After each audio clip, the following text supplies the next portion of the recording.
Hello friends, welcome to our story. The first time I felt the sharp pain in my stomach, I thought it was just stress. The second time, I blamed it on something I ate. But by the 10th time, as I lay in the emergency room with doctors unable to explain why a healthy 28-year-old woman kept getting violently ill, I knew something was very wrong. What I didn't know was that the woman who hugged me every morning and called me daughter was slowly poisoning me. And she'd been doing it for almost a year. My name is Amanda Chen. And this is the story of how I discovered my mother-in-law's deadly secret, and how I made sure she paid for every single day she tried to kill me. Before we start, tell us in the comments where you're watching from. New York, London, maybe Toronto or Sydney? We love connecting with viewers from all around the world. Let me take you back 3 years to where this nightmare began. I met Jason Park at a coffee shop in downtown Seattle. It was one of those perfect meet-cute moments that feel like they're from a romantic movie. I accidentally grabbed his coffee order, he grabbed mine, we both took a sip at the same time and made faces because the drinks were completely wrong. We laughed, exchanged proper drinks, and ended up talking for 3 hours. Jason was handsome, kind, successful as a software engineer, and he made me laugh harder than anyone I'd ever met. Within 2 months, we were dating seriously. Within 6 months, he proposed. I was a graphic designer working at a small agency, independent and content with my modest life. Jason came from money, the kind of family wealth that made my middle-class background seem tiny in comparison. But he never made me feel less than. He loved me for who I was, not for what I had. The first time I met his mother, Margaret Park, was at a family dinner at their estate. Yes, estate. The Park family home was a massive colonial-style mansion in an exclusive neighborhood, with gardens that required 3 full-time gardeners and a staff that included a housekeeper, a cook, and a driver. Margaret was elegant and poised, the kind of woman who looked perfect even in casual clothes. She greeted me warmly, hugging me and telling me how excited she was to meet the woman who'd captured her son's heart. "Jason never stops talking about you," she said with a smile that seemed genuine. "Please, call me Margaret. Or Mom, if you're comfortable with that. I've always wanted a daughter." I was charmed. She seemed genuinely happy about our relationship. Over dinner, she asked me questions about my work, my family, my interests. She complimented my dress, laughed at my jokes, and made me feel welcomed into the family. Jason's father, Robert, was equally kind though more reserved. He was a successful businessman who owned a chain of luxury hotels. The family wealth was obvious but not obnoxious. They were gracious hosts, and I left that evening thinking I was lucky to be marrying into such a wonderful family. We got married 6 months later in a beautiful ceremony at the Park estate. Margaret helped plan everything, and I was grateful for her involvement. My own mother had passed away when I was in college, and having Margaret step into that maternal role felt like a blessing. "You're the daughter I never had," Margaret told me the night before the wedding, tears in her eyes. "I'm so happy Jason found you." Those words meant everything to me. I'd lost my mother young, and Margaret seemed to want to fill that empty space in my life. I trusted her completely. After the wedding, Jason and I moved into a beautiful house that his parents had given us as a wedding gift. It was only 15 minutes from the Park estate, which Margaret said was perfect because we could have family dinners together regularly. And we did. At least 3 times a week, Margaret would invite us over for dinner, or she'd come to our house and cook for us. She was an excellent cook, always preparing elaborate meals that Jason and I would enjoy together. That's when the sickness started. About 2 months after we got married, I woke up in the middle of the night with severe stomach cramps. I spent hours in the bathroom, vomiting and feeling like my insides were on fire. By morning, I felt weak and drained, but somewhat better. "Must have been something you ate," Jason said sympathetically, bringing me ginger tea and crackers. I thought he was right. Food poisoning happens. I didn't think much of it. But then it happened again 2 weeks later. Same symptoms, violent and sudden. And then again 3 weeks after that. Each time, the episode would last several hours, leave me completely exhausted, and then gradually fade away over the next day or 2. Jason insisted I see a doctor. Dr. Helen Morrison ran a full battery of tests, blood work, scans, everything. The results came back normal. "Perfectly healthy. It might be stress," Dr. Morrison suggested, "or a food sensitivity you haven't identified yet. Let's keep monitoring it." If you're enjoying this story so far, please hit that subscribe button. We share stories like this every week, and your support helps us reach more people. The episodes continued. Sometimes I'd go a month without incident, and I'd think whatever it was had passed. Then suddenly, I'd be violently ill again. Always the same symptoms: severe stomach pain, vomiting, dizziness, weakness. I started keeping a food diary, trying to identify triggers. Was it dairy, gluten, shellfish? But there was no pattern I could find. I'd eat the same meals multiple days in a row, and sometimes I'd get sick. Sometimes I wouldn't. Jason's father, Robert, was equally kind though more reserved. He was a successful businessman who owned a chain of luxury hotels. The family wealth was obvious but not obnoxious. They were gracious hosts, and I left that evening thinking I was lucky to be marrying into such a wonderful family. We got married 6 months later in a beautiful ceremony at the Park Estate. Margaret helped plan everything, and I was grateful for her involvement. My own mother had passed away when I was in college, and having Margaret step into that maternal role felt like a blessing. "You're the daughter I never had," Margaret told me the night before the wedding, tears in her eyes. "I'm so happy Jason found you." Those words meant everything to me. I'd lost my mother young, and Margaret seemed to want to fill that empty space in my life. I trusted her completely. After the wedding, Jason and I moved into a beautiful house that his parents had given us as a wedding gift. It was only 15 minutes from the Park Estate, which Margaret said was perfect because we could have family dinners together regularly. And we did. At least 3 times a week, Margaret would invite us over for dinner, or she'd come to our house and cook for us. She was an excellent cook, always preparing elaborate meals that Jason and I would enjoy together. That's when the sickness started. About 2 months after we got married, I woke up in the middle of the night with severe stomach cramps. I spent hours in the bathroom, vomiting and feeling like my insides were on fire. By morning, I felt weak and drained, but somewhat better. "Must have been something you ate," Jason said sympathetically, bringing me ginger tea and crackers. I thought he was right. Food poisoning happens. I didn't think much of it. But then it happened again 2 weeks later. Same symptoms, violent and sudden. And then again 3 weeks after that. Each time, the episode would last several hours, leave me completely exhausted, and then gradually fade away over the next day or two. Jason insisted I see a doctor. Dr. Helen Morrison ran a full battery of tests, blood work, scans, everything. The results came back normal. Perfectly healthy. "It might be stress," Dr. Morrison suggested, "or a food sensitivity you haven't identified yet. Let's keep monitoring it." If you're enjoying this story so far, please hit that subscribe button. We share stories like this every week, and your support helps us reach more people. The episodes continued.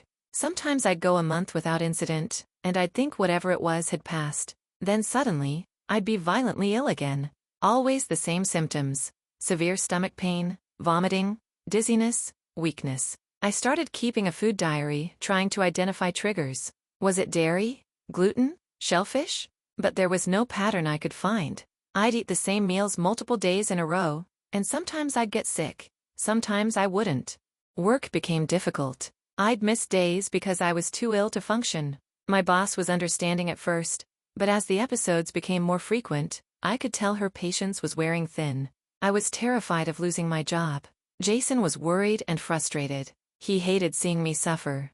But doctors couldn't find anything wrong with me. He started suggesting it might be psychological. Maybe it's anxiety. He offered gently one evening after another episode. "You've been under a lot of stress with work and adjusting to married life." His words stung, but I wondered if he was right. Was this all in my head?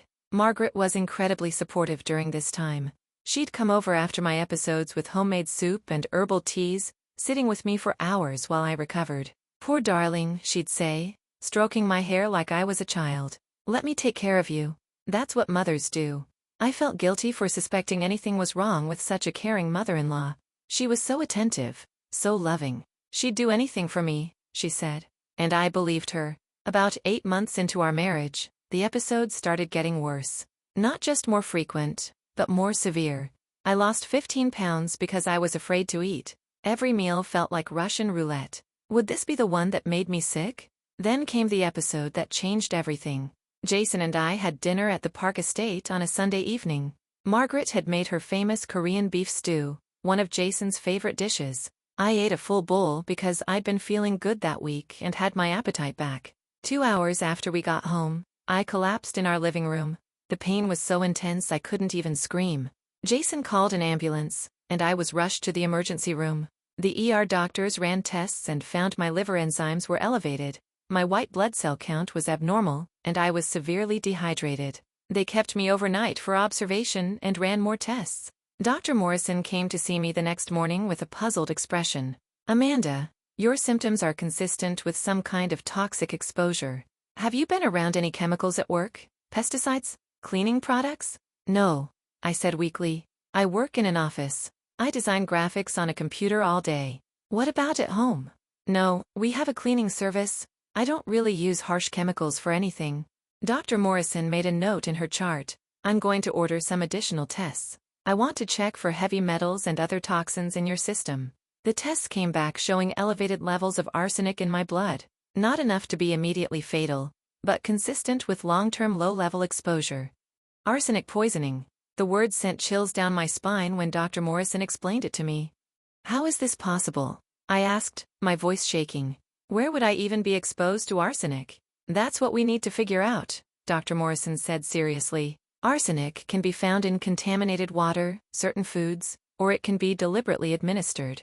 Given the pattern of your symptoms and the levels we're seeing, I'm concerned this might not be accidental exposure." She paused, choosing her words carefully. "Amanda, I'm required by law to report this to the police. Arsenic poisoning, especially at these levels, suggests someone may be intentionally harming you." The room started spinning. Someone was poisoning me. Deliberately. Intentionally trying to make me sick or possibly trying to kill me. Who would want to hurt me? I had no enemies. I lived a quiet life. I worked, spent time with my husband, and saw family. I didn't have conflicts with anyone. Family, the word stuck in my mind. Most of my time was spent with Jason or with his family, and the only person who had access to my food on a regular basis, besides Jason, was Margaret. The thought was absurd. Margaret loved me. She called me daughter. She took care of me when I was sick. She wouldn't hurt me, but the thought wouldn't leave my mind. When Jason came to pick me up from the hospital, I watched him carefully as I told him about the arsenic finding. His shock seemed genuine. He was horrified, angry, and immediately protective. "Who would do this to you?" He kept asking. "Who could possibly want to hurt you?" The police came to our house that afternoon. Detective Robert Chang and his partner Detective Lisa Martinez interviewed me for over 2 hours, asking detailed questions about my routine, who had access to my food and drinks, whether I'd noticed anything suspicious. I told them everything, including the fact that most of my illness episodes occurred after having meals with Jason's family or eating food Margaret had prepared for us. "We'll need to investigate everyone who has regular access to your food and beverages," Detective Chang said. "That includes your husband, his family, co-workers, anyone who might have opportunity." Jason was insulted by the implication. "My family would never hurt Amanda. My mother loves her like a daughter." But I saw the detectives exchange a glance. They knew what statistics showed. Poisoning was most often committed by family members, and female poisoners typically targeted other women in the family. Let us know in the comments if you've ever had that gut feeling that something was wrong but couldn't prove it. Sometimes our instincts know things before our minds do. Over the next week, I stayed home from work and tried to piece together the pattern of my illness. I went back through my calendar and food diary, marking every episode with a red dot. Then I marked in blue every time I'd eaten food prepared by Margaret or had dinner at the Park Estate. The pattern was undeniable. Every single episode of illness had occurred within hours of eating Margaret's food. Not Jason's cooking, not restaurant meals, not food from anyone else. Only Margaret's. My hands shook as I stared at the evidence. My mother-in-law, the woman who called me daughter, had been slowly poisoning me for months. But why? What had I done to make her hate me? I'd been nothing but respectful and loving toward her. I'd welcomed her involvement in our lives. I'd never competed with her for Jason's attention or tried to pull him away from his family. I called Detective Chang and showed him my findings. He studied the calendar carefully, then nodded. "This is significant evidence of pattern," he said. "But we need concrete proof. We need to catch her in the act or find the poison in her possession." "How do we do that?" I asked. "Would you be willing to wear a wire?" Detective Martinez asked. "Go to a family dinner and record the conversation?" The thought terrified me, but I agreed. If Margaret was really trying to kill me, I needed to stop her before she succeeded. But Jason was furious when he found out about the plan. "You think my mother is poisoning you? That's insane, Amanda. She loves you. Then why do I only get sick after eating her food? I asked, showing him the calendar. Coincidence, he said.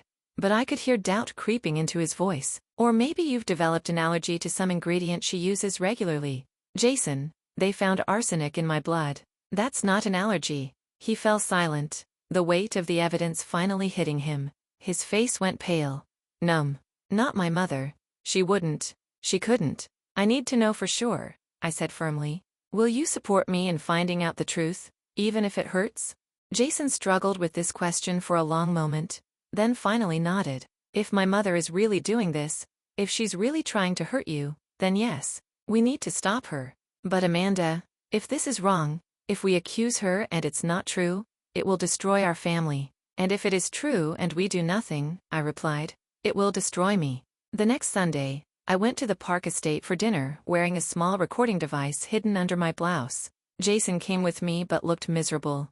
He'd barely spoken to his mother since our conversation, and Margaret had noticed the change. Is everything all right, darling? Margaret asked Jason as we arrived. You've seemed distant this week. Just work stress, Mom, Jason said, avoiding her eyes. Margaret turned her attention to me with that warm smile I'd once found comforting and now found chilling.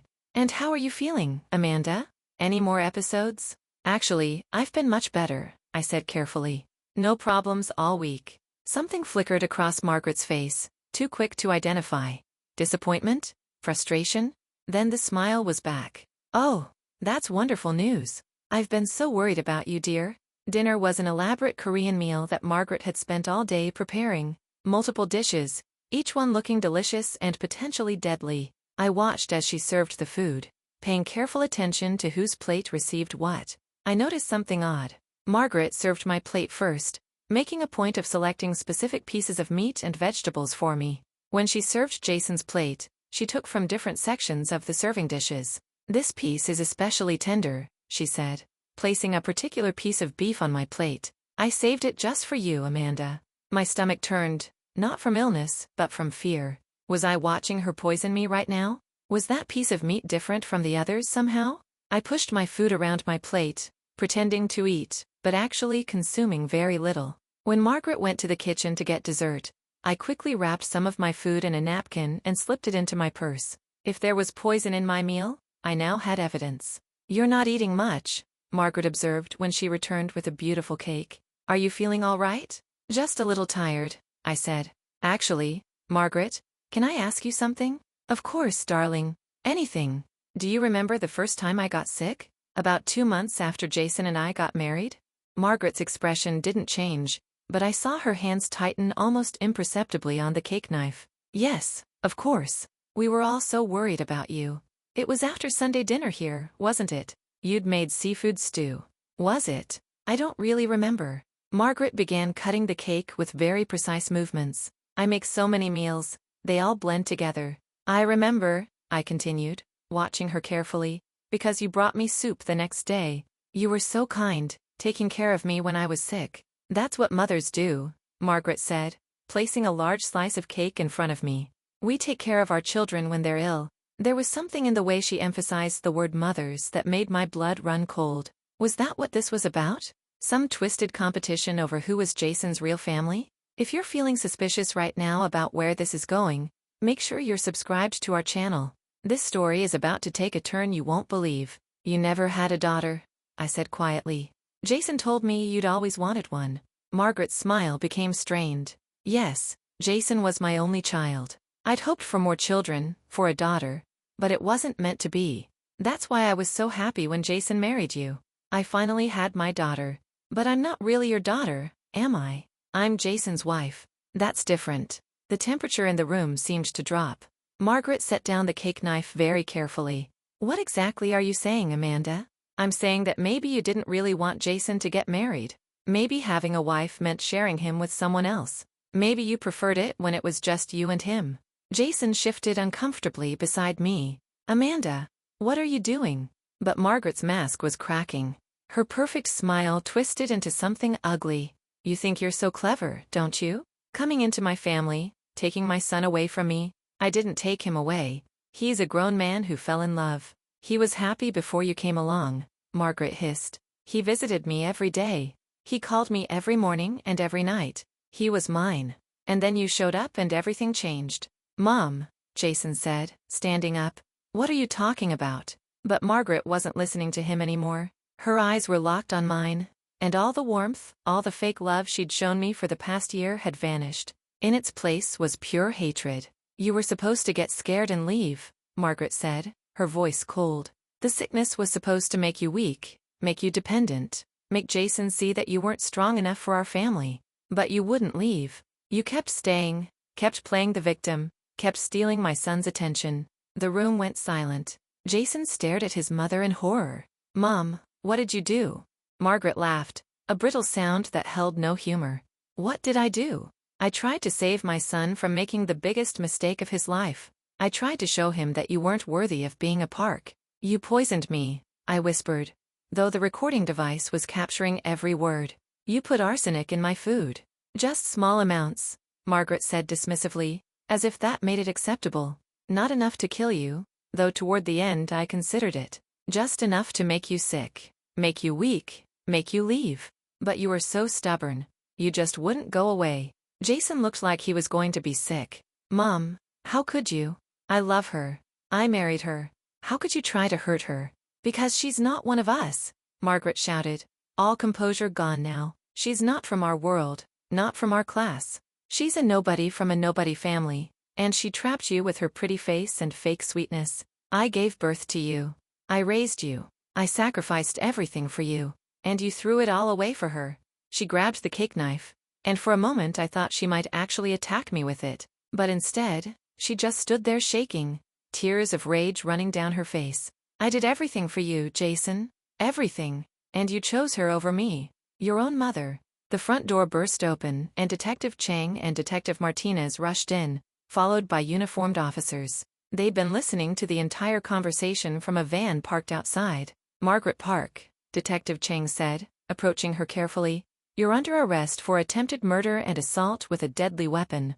As the officers handcuffed her, Margaret looked at Jason with betrayal in her eyes. You let them do this to me? Your own mother? I'll never forgive you for this. But Jason just shook his head, tears streaming down his face. You poisoned my wife. You tried to kill the woman I love. I'll never forgive you for that. As the police led Margaret away, still screaming about how unfair this all was and how Jason was an ungrateful son, I felt a wave of relief so strong I almost collapsed. It was over. Finally over. Robert Park stood in the doorway of the dining room, looking 10 years older than he had an hour ago.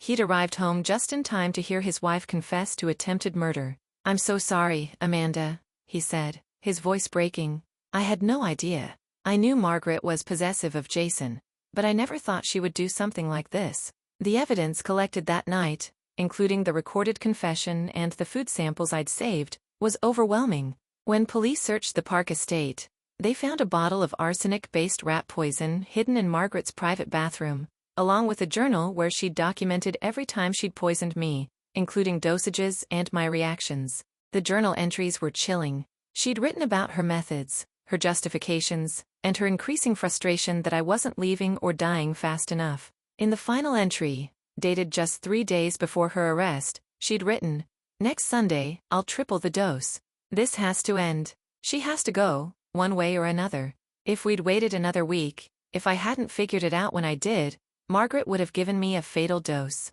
I'd come much closer to death than I'd realized. Make sure to share this story if you found it shocking. These things happen more often than you think, and awareness can save lives. Margaret's trial was a media sensation. The story of a wealthy mother-in-law poisoning her daughter-in-law out of jealousy captivated the public. The courtroom was packed every day with reporters, curious onlookers, and people who'd experienced their own toxic in-law relationships and wanted to see justice served. Margaret's defense attorney tried to argue temporary insanity, claiming she'd had a psychological break due to empty nest syndrome and fear of losing her son. They painted her as a tragic figure, a devoted mother who'd loved too much and broken under the pressure. But the prosecution presented the journal, showing premeditation and calculation. They brought in handwriting experts, toxicologists, and psychiatrists, who testified that Margaret knew exactly what she was doing and understood it was wrong. This wasn't a crime of passion. It was slow, deliberate, methodical attempted murder. I had to testify. describing each episode of illness, the fear and confusion I'd felt, the way Margaret had pretended to care for me while secretly causing my suffering. It was painful to recount, but necessary. The hardest part was watching Jason testify against his own mother. He looked broken as he described how close he and Margaret had been, how he'd trusted her completely, and how devastating it was to learn she'd tried to kill his wife. Margaret showed no remorse throughout the trial. She glared at me from the defense table, and when she finally took the stand in her own defense, she insisted she'd done nothing wrong. "I was protecting my son," she said defiantly. "That's what mothers do. We protect our children from people who want to hurt them." "But Amanda never hurt Jason," the prosecutor pointed out. "By all accounts, they had a happy marriage. You were the one causing harm. She took him away from me," Margaret insisted. "Before her, he was mine. He called me every day, visited me constantly, told me everything. She changed that. She made him distant. She made him choose her over his own mother." The judge sentenced Margaret to 20 years in prison with no possibility of parole for at least 15 years. She would be 78 years old before she could even apply for release. As the guards led Margaret away, she turned and looked at me one final time. "You destroyed my family," she said coldly. "No," I replied, finding my voice and my courage. "You did that yourself when you decided poison was an acceptable solution to your jealousy." The aftermath of the trial was complicated. Robert Park divorced Margaret immediately, horrified by what she'd done and ashamed that he'd been blind to her true nature. He apologized to me repeatedly, offering to pay for all my medical bills and therapy. Jason struggled immensely with what had happened. The woman who'd raised him, who'd been his closest confidant for 28 years, had tried to murder his wife. The betrayal cut deep, and he spent months in therapy trying to process it all. Our marriage survived, but it took work. Jason carried guilt for not seeing the signs, for sometimes believing I was being dramatic about my illness. I had to work through trust issues, wondering if Jason would always put his mother first, even though he'd ultimately chosen me when it mattered most. We moved across the country to Boston, putting physical distance between us and the memories. We both changed jobs, started fresh, and slowly rebuilt our life together. 2 years after Margaret's conviction, I found out I was pregnant. The news was joyful but tinged with sadness because of who wouldn't be in our child's life. My mother was gone, and Jason's mother was in prison, locked away for trying to kill me. When our daughter Emma was born, healthy and perfect, Jason held her and cried. "She'll never know her grandmother," he said sadly. "She'll know her grandfather," I said, thinking of Robert, who'd become a fixture in our new life in Boston, visiting regularly and trying to make up for his ex-wife's crimes. "And she'll know she has parents who love her and each other enough to protect their family at any cost." Jason nodded, then looked at me seriously. "I almost lost you. If you hadn't figured it out, if you hadn't been brave enough to investigate, my mother would have killed you. And I would have lived the rest of my life never knowing that the person I trusted most in the world was a murderer." "But you didn't lose me," I said, taking his hand. "I survived. We survived. And now we get to build a family based on real love, not control or possession." 3 years after Margaret's conviction, something unexpected happened. I received a letter from her in prison. At first, I threw it away unopened. I had no interest in anything she had to say. But curiosity eventually got the better of me, and I retrieved it from the trash. The letter was unlike anything I'd expected. It wasn't an apology. Margaret still believed she'd done nothing wrong. But it was an explanation of sorts. She wrote about her own childhood, about being the daughter of immigrants who'd worked themselves to death to give her opportunities. She'd married Robert not for love but for security and status. Jason had been her entire world, her greatest achievement, proof that she'd made something of herself. "When you married him," she wrote, "I saw everything I'd built falling apart. He stopped calling me every day. He stopped asking my advice. He didn't need me anymore because he had you. I became obsolete. And I couldn't bear it. I'd rather be in prison for trying to remove you than be free in a world where my son doesn't need me." The letter disturbed me deeply, not because it changed how I felt about Margaret, but because it showed how warped her understanding of love had become. She'd confused love with ownership, need with devotion, control with care. I never responded to the letter, but I kept it. Someday, when Emma is old enough to understand, I'll show it to her as a lesson in what love is not. If you've stayed with us through this entire story, thank you. Please like this video and subscribe to our channel for more true stories. Let us know in the comments what you would have done in this situation. Today, I'm healthy and happy. The arsenic is long gone from my system, though my doctor says I'll need to be monitored for long-term effects for the rest of my life. Small amounts of arsenic exposure can sometimes cause health issues years later, but I'm grateful to be alive to face whatever comes.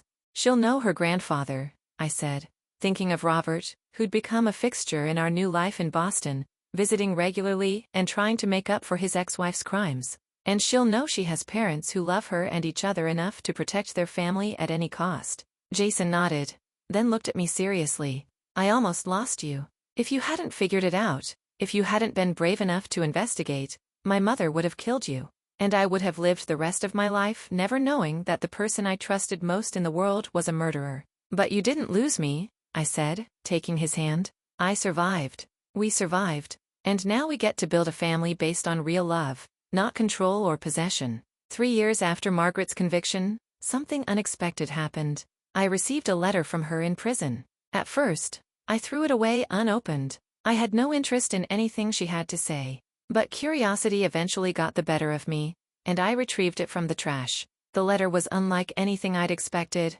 It wasn't an apology. Margaret still believed she'd done nothing wrong. But it was an explanation of sorts. She wrote about her own childhood, about being the daughter of immigrants who'd worked themselves to death to give her opportunities. She'd married Robert not for love but for security and status. Jason had been her entire world, her greatest achievement, proof that she'd made something of herself. When you married him, she wrote, I saw everything I'd built falling apart. He stopped calling me every day. He stopped asking my advice. He didn't need me anymore because he had you.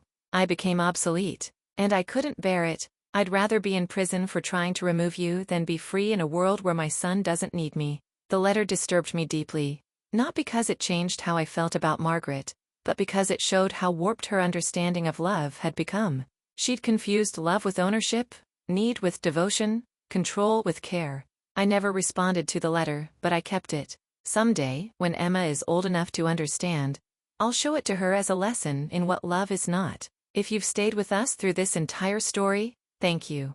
Please like this video and subscribe to our channel for more true stories. Let us know in the comments what you would have done in this situation. Today, I'm healthy and happy. The arsenic is long gone from my system, though my doctor says I'll need to be monitored for long-term effects for the rest of my life. Small amounts of arsenic exposure can sometimes cause health issues years later, but I'm grateful to be alive to face whatever comes.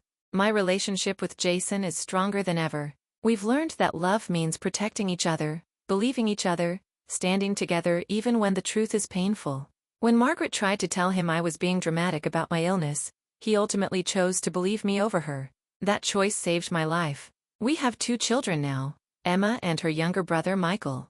They know they have a grandmother who can't be part of their lives, but we've been honest with them in age-appropriate ways about why. We don't speak ill of Margaret to them, but we don't lie either. They understand that she made very bad choices that hurt people, and that choices have consequences. Robert is a wonderful grandfather, present and loving in ways he admits he wasn't as a father. I let Margaret control too much of Jason's childhood, he told me once. I was busy with work and assumed she had everything under control at home. I didn't see how possessive she was, how unhealthy her attachment to him had become. I failed my son, and by extension, I failed you. You didn't know, I told him. Margaret hid her true nature well. She fooled all of us. Looking back now, there were signs I missed. The way Margaret would subtly criticize other women in Jason's life, his female friends and coworkers. The way she always had to be the center of attention at family gatherings. The way she'd pout if Jason didn't call her exactly when she expected. But these things seemed like normal personality quirks, not evidence of someone capable of murder. I've become an advocate for poisoning awareness, speaking at medical conferences about recognizing the signs of deliberate poisoning. Many cases go undiagnosed because doctors don't think to test for toxins unless there's obvious reason to suspect poisoning. I encourage medical professionals to consider it when patients have unexplained recurring symptoms, especially if there is a pattern to when and where the symptoms occur. I've also connected with other survivors of family poisoning, because yes, it happens more often than you'd think. There are support groups, online communities, people who understand the unique trauma of being betrayed and harmed by someone who was supposed to love and protect you. One woman I met through a support group had been poisoned by her own daughter, who wanted to inherit early. Another had been poisoned by her sister, who was jealous of her success. These stories reminded me that Margaret's crime, while shocking, wasn't unique. Family relationships can sometimes bring out the worst in people. The question I get asked most often is, do you forgive her? And the honest answer is no. I don't forgive Margaret for trying to kill me. I don't forgive her for the pain she caused, the fear I lived with, the damage to my health that may still have long-term consequences. I don't forgive her for the trauma she inflicted on her own son, forcing him to choose between his mother and his wife, destroying his ability to trust family relationships. But I also don't spend my energy hating her. Hatred is exhausting, and I refuse to let Margaret take any more of my life than she already has. She's in prison where she belongs, and I'm free, living a full and happy life. That's victory enough for me. Jason has told me he'll never visit his mother in prison, never write to her, never have any contact with her again. He says the woman who raised him died the day he heard her confession. The person in prison is a stranger to him. I understand that choice, though it makes me sad for him. Despite everything Margaret did, she was his mother for 28 years. Cutting her out completely has left a wound that I'm not sure will ever fully heal. But we're building our own family now, based on different values. We teach our children that love means wanting the best for people, not controlling them. We teach them that jealousy and possessiveness aren't love. We teach them to communicate honestly, to respect boundaries, to let people make their own choices. And every day, when I wake up healthy and safe next to my husband, with my children sleeping peacefully down the hall, I'm grateful for the instinct that told me something was wrong, for the courage to investigate even when it seemed impossible, and for the justice system that protected me when I needed it most. Margaret Park tried to poison me out of jealousy and possessiveness. She tried to take my life because she couldn't control her son. But she failed. I survived, I thrived, and I'm living proof that sometimes the best revenge is simply refusing to let someone destroy you. Thank you for watching our story today. Please share this with someone who needs to hear it, and let us know in the comments where you're watching from. Remember, if something feels wrong in your life, trust that instinct. It might just save your life like it saved mine. Until next time, take care of yourselves and each other.